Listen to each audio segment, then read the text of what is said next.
What is up, everyone, and welcome to another Bitcoin market update. In these videos, you'll learn how to use technical analysis to forecast price movements in your favorite cryptocurrencies like Bitcoin, Ethereum, and others. Before we dive into the technical analysis, though, just a quick reminder that everything on this channel is for educational purposes only and is not intended as financial advice.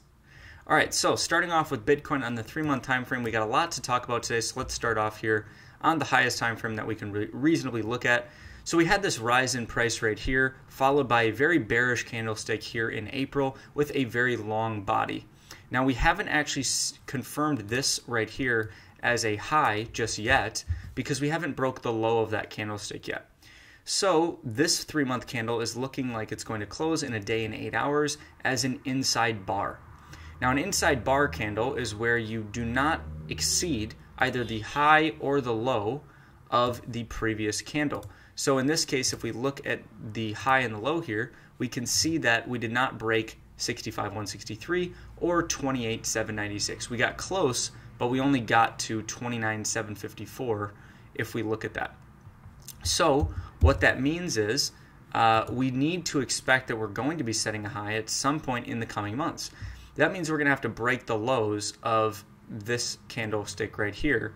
I'm sorry, the low, not the lows, of this candlestick right here that we're about to close in a day and 8 hours. If we do not in a day and 8 hours somehow draw down, we'd have to draw down over 30%. So it's likely that we're going to close this as an inside bar at this point based on where the price action is.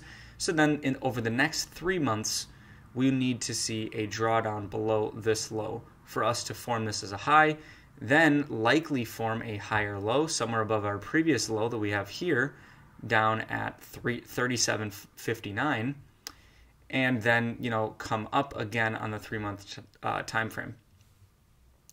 So if we know our bias is bearish on the 3-month, we can look to the monthly and start to get a sense for where we might be going next. So if we look at the monthly, we can see we're starting to form what's called an equilibrium pattern. So an equilibrium pattern is where you get this pattern of high, low, lower high, higher low, lower high, higher low, until eventually you either break out to the upside or to the downside. So it's a series of lower highs and higher lows until eventually you break out to the upside or to the downside. So the reason why this pattern is important is because it's on the monthly time frame, this is a very significant trend-setting pattern. So the direction that this breaks out is going to give us consistent, it should be sustained either downside or upside. And remember, you can make just as money on the downside as you can on the upside. So if you don't know how to go short on cryptocurrencies, check out our video where we highlight how to do that on Kraken, and it is very simple. There's a lot of different ways for you to do it. If you're a U.S. citizen, it's very difficult, obviously, but if you're in a different country, there are tons of different outlets for you to potentially go short on different crypto assets. So in terms of this pattern, because of the magnitude of this move up from this low that we set in June, we can see we've risen 84%, which is very significant. So very good bounce for the bulls. Now, the thing is for us to go down and break to a new lower low immediately, we would need to draw down about 46% plus. Now, it's not impossible for us to do that on the first drawdown off of this potential high that we're setting here in September, but we need to consider that that's still a ways to go down. So I think it's more likely that we'll see some pattern like this, where we come down, we form a higher low, somewhere above the previous low here. We come up again, but this time we form another lower high somewhere below this high that we're probably going to set here. And then because of the 3-month bias that we need to go down to form that high, then we break this to the downside after that. So that'll be like, that's several months away. So it could break out to the upside as well. We need to consider, just because the 3-month time frame has this bearish candlestick does not mean that we can't continue higher from that point. This is one factor out of many. When you're doing tactical analysis, you want to look for what's called confluence, which is the consistency across multiple different elements. So that's telling you all the same thing. And in this case, if we're thinking, on the 3-month that we have that bearish candlestick, we need to see some indication on the lower time frames that we're going to be seeing that sort of price action as well. So right now, this candlestick on the 3-month, if we close this in a day and 8 hours where we are, I would expect that we're going to see some continued downside into probably the like $36,000 range. At least because of the fact that we have this long upper wick and then the bearish body after 2 bullish looking candlesticks here. So that is something to consider on the 3-month and the monthly. I'm leaning more towards a bearish bias. So now if we go to the weekly time frame, we can see that we had this significant rise here off of what we call a short squeeze, and this is where people that were going short on Bitcoin down here, thinking that we were going to break down below this blue support level, were forced out of their positions on this rise in price. Now, once that short squeeze ran its course, we had a high that was set here on September 6th, and now we're seeing that drawdown. Now you can see based on this wick here, as well as this wick from the previous weekly candle here, we are starting to see some dip buying from the bulls here. So we need to take into consideration that we may be seeing a short-term bounce on the weekly time frame before we see that monthly drawdown. So that could take a few weeks before we see that monthly drawdown actually play out. On the single month time frame, I want to be clear about that, not the 3-month. The 3-month might take several months for that to play out. So we need to take that into consideration. But for right now, because we had this very significant rise in price, it's likely we are going to form a higher low somewhere above this previous low here at 29,254 and then come up. And because we've drawn down now from our high about 25%, it's likely that we're not going to go up and break to a new higher high right away and go over 34%. We're likely going to form a lower high again, somewhere below this one, and then we're going to come down again. So that is what we need to consider with the magnitude of moves, where it's likely price will go next. That's a very simple way to determine for yourself where you should start positioning in and out of long or short positions on your favorite cryptocurrencies. So I hope that's helpful for you there. If we go down to the 3-day time frame, we can see that the 3-day level that I highlighted in a past video here has played out to a T here in terms of providing resistance right here. So this is really from a very simple pattern where we saw a bull trend here. We have a low, high, higher low, and then higher high with 2 candle closes above our key high. And then we see the breakdown thereafter. So this last down candle before this up move is where our support would be. So this support, this black candle, it should have been support when we came into it right here. But you can see instead we pushed right through it and closed the candlestick below that gray zone and the next candlestick as well. And that's important as we got 2 candlesticks that closed below it. So once we saw that, this level that should have been support is now going to be resistance. So now we see us come into this resistance right here. We have a doji candle signifying indecision after this rise in price, which is then saying, okay, if we're indecisive that we're going to continue to go up, there's only one other direction it can go, and that is down. And that's what we see right here. We have a very significant drawdown. So this potential short trade, if we pull out our short position tool and say we went short, let's say right on the body of the candle, and our stop loss was above the level, you can see that the profit potential for that trade was about 16% with a risk to reward of about 2.96. Now, even if you didn't take it all the way there and you took it to, let's say, where these candle bodies met to form a high, you could see that that was still a 2.7 risk to reward, still a very good setup in terms of seeing a good risk-reward ratio trade opportunity. So now, since we've had this drawdown, we haven't even formed a low yet because we had this bounce, but it was an inside bar. Then we got another inside bar, and now we broke that inside bar slightly to the downside, but we haven't seen much follow-through. So, not much there in terms of 3-day support levels down in this zone.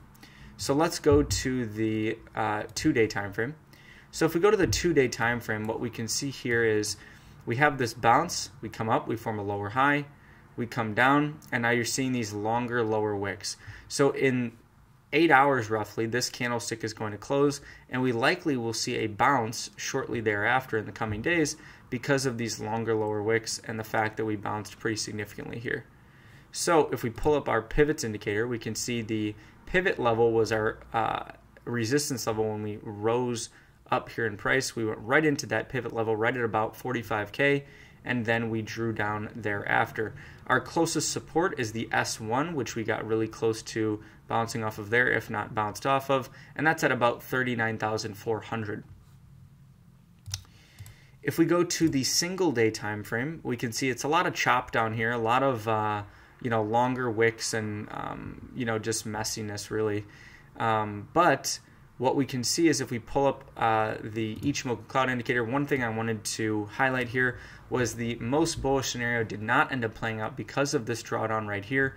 We needed the price to go above the blue Tenkin right here, like as we were here, and then see the red line, the Kijun, cross above the, cross above the cloud, which is this part of it right here, this red zone. So now we're kind of in a neutral scenario for this trend indicator where the Kijun is crossed above the Tenkin, which is bearish, and the cloud is green. So we're getting some mixed signals because this is bullish, but this is bearish. So not much indication there, but I wanted to highlight that because in previous videos I was saying I'm waiting for the setup where we get the price action above the cloud being green, and the Tenkin and the Kijun above the cloud, and the Tenkin above the Kijun. Once we see all of those factors in line, then we will be in the most bullish scenario like we were back here, where we have the Tenkin above the Kijun, both of those lines above the cloud being green, and price being above all of that. So when we're in that scenario, you can see, like here we're in that scenario, we trend extremely bullish until we go back below. Here's an entry opportunity on the Kijun. We continue, and then eventually once we get a candle close below the Kijun here, that's when we close out the trade. So this indicator is still waiting for this to set up. If we look at the Super Guppy, the Super Guppy is something that I've been talking a lot about on this channel because I really like this as an indicator. You can see that it did provide a good profitable buying opportunity here, which I did take advantage of and talked about taking advantage of on this channel. Because we were in the most bullish scenario for this indicator with the faster EMAs, these trader EMAs, operating above the investor EMAs here, these longer term, slower moving EMAs. So you buy in the green zone here, so I bought in here, and then you can see that once we see this rise in price, we can start scaling out of our position and making some profits, participating in the uptrend. But once you see that gray resistance level printed like I did, I knew that we're likely to see a drawdown, so I took profits off the table and closed out the position. But now we're starting to see those EMAs roll over and turn gray, and if they fully roll over, this is what it'll look like. First they're gray, and then the faster EMAs turn dark blue, and the investor EMAs turn red, and then it turns into a short opportunity in the red. So here's a short opportunity here, big drawdown, big profit opportunity. Short opportunity here, drawdown, profit opportunity. Short, like you could just short wherever you go in the red, go long whenever you're in the green, and then take profits whenever you're above the EMAs.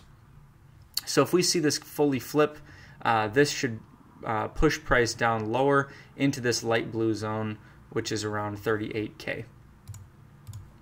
On the lower time frames, if we look at the 6-hour time frame, we have two short-term support and resistance levels to keep an eye on. I'll talk about the resistance level first. So this is our resistance level right here, this yellow level. This is from our bear trend where we have a high, low right here, and we know this is a low because we broke this candle's high right here with this upper wick. So we have a high, low, lower high, signaling weakening bull momentum after this rise in price because we're setting a lower high in comparison to our previous high, and then a lower low below this white candle's low here with two candle closes below that low.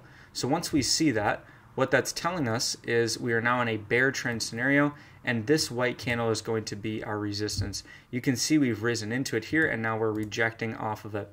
So if we end up getting a move above this yellow zone and we get two candle closes above this zone and we come back to retest it, this should be support for a good bounce thereafter.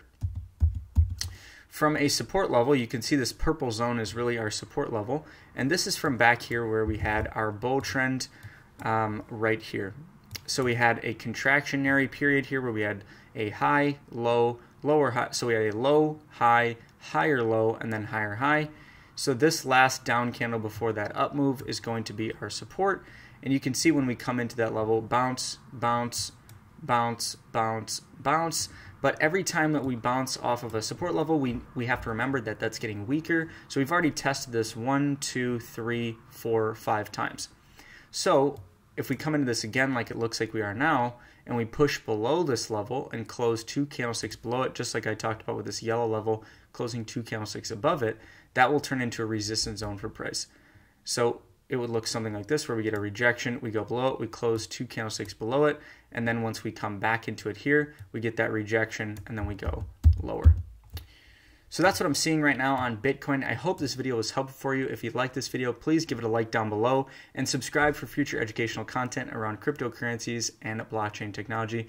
And if you haven't already, check out our Telegram channel where we have people from over 15 different countries around the globe, enthusiastic and excited about cryptocurrencies just like yourself, that you can talk to and learn from, share information with, and discuss different crypto-related topics with in our Sunday community chats that we do over Zoom. So you can join that for free using the link in the description below. And until next time, onward and upward.